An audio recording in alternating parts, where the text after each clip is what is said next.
Bueno, hablemos de otra de las recomendaciones que les haría yo a la hora de escribir sus funciones y los condicionales. Entonces, en el mundo web es muy común que los diseñadores hagan diseños que requieran que el texto no sea mucho más grande de una cierta cantidad de caracteres, y una petición común de los product owners es que si vamos a poner un título que es muy grande, pues es mejor cortarlo y dejar tres puntos suspensivos para que sea claro para el lector que el título era muy grande y se cortó. Entonces, eso en inglés, los tres puntos se llama elipsis. Entonces, eso es una función que yo usualmente llamo ellipsify. Entonces, ¿cómo debería funcionar? ¿Sí? Yo tengo un texto y tengo un límite de caracteres más o menos válido, y obviamente cortar en la mitad de una palabra pues no es muy chévere porque es imposible saber qué se supone que quiere decir la palabra realmente. Entonces la mejor práctica sería como, ok, si mi mínimo de caracteres es 3, es probable que algunos más no sea tan grave, entonces voy a buscar el primer espacio después de ese carácter, de ese límite de caracteres, qué pena, y ahí es donde hago el corte. Y pues obviamente puede pasar que el corte ya no sea necesario porque el texto me quedó igual de grande. Entonces, bueno, pues estas serían como una de las opciones, ¿no? Hola mundo con 3 me debería devolver hola y 3 puntos. Y nota curiosa, 3 puntos no es un carácter con 3 puntos, ¿sí? No son 3 puntos el carácter de 3 puntos suspensivos, de puntos suspensivos. Realmente es su propio carácter. Hay un carácter en todos los, en el código ASCII que representa específicamente eso, los puntos suspensivos. Eh, a mí siempre que me toca hacer algo de este estilo, me toca ir a buscar en internet el carácter y copiarlo de ahí. Pero bueno, entonces, sí, hola con 3, entonces 3 cortaría la palabra hola, salto al siguiente espacio y devuelvo hola puntos suspensivos. Con 4 pues ya es un espacio, como ya es un espacio, pues ahí puedo hacer el corte sin ningún problema. Hola mundo con 5, entonces me daría M, y lo mismo, no quiero cortar esa M ahí como en la mitad, entonces eh, busco el siguiente espacio, no hay un siguiente espacio, devuelvo hola mundo, y obviamente si el número de caracteres es muy grande, pues no tengo que hacerle nada a la función, ¿sí? Si han venido haciendo los ejercicios del material, este era uno de los ejercicios, entonces bueno, les voy a mostrar una manera en que lo podrían resolver. Entonces public static string y ellipsify y texto y longitud máxima. Listo, entonces lo primero que quiero hacer es buscar el primer espacio que está en o más allá de la longitud máxima. Entonces lo voy a llamar corte porque es el índice por donde quiero cortar, y es básicamente texto index of de un espacio, y como les digo voy a empezar a buscarlo a partir de la longitud máxima que me dio el diseñador, y eso puede volver -1 o un valor diferente de -1 si lo encontró.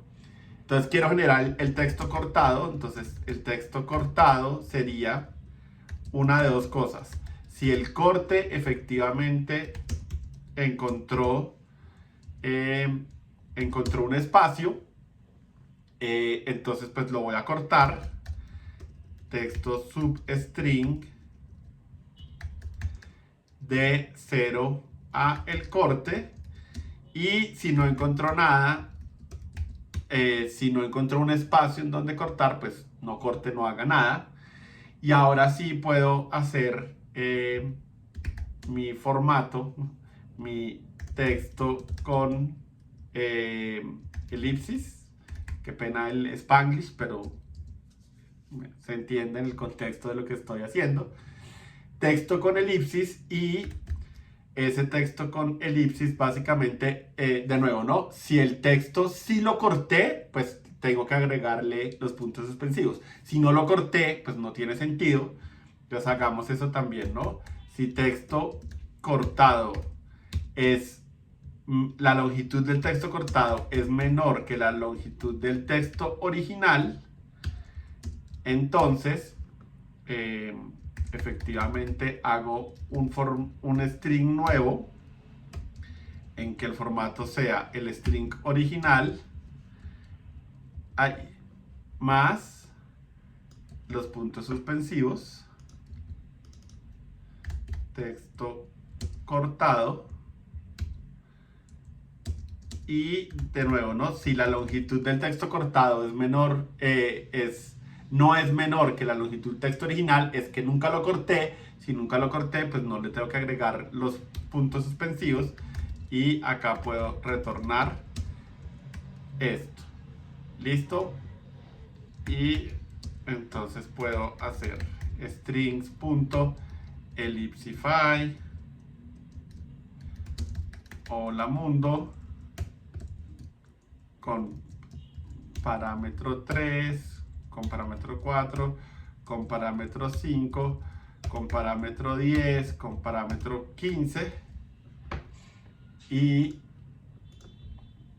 listo, sí, efectivamente está haciendo lo que yo esperaría. Entonces, ¿qué pasa?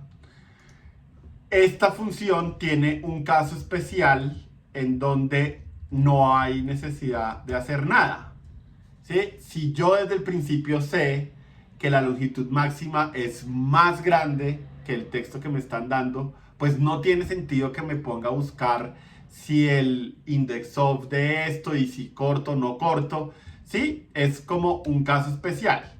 Entonces, un excelente uso de los condicionales if es hacer retornos anticipados frente a casos excepcionales de mi función. Entonces, por ejemplo, en este caso, si el texto length es menor o igual, ¿no?, que la longitud máxima, entonces sé que no tengo que hacer nada y simplemente pongo un return, y en caso de que esto no sea cierto, pues entonces esto se ejecuta, ¿no?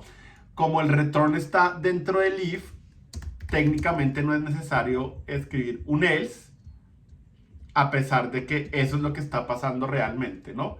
El else me diría que o se ejecuta la rama del if o la rama del else, pero como es un return, pues no es necesario, y yo siento que visualmente es mejor no tener el else, sino dejarlo así, y siento que de esta manera es fácil de leer como, ok, Ellipsify tiene un caso especial que retorna temprano, y si no, pues viene la función como ya normalmente, ¿sí?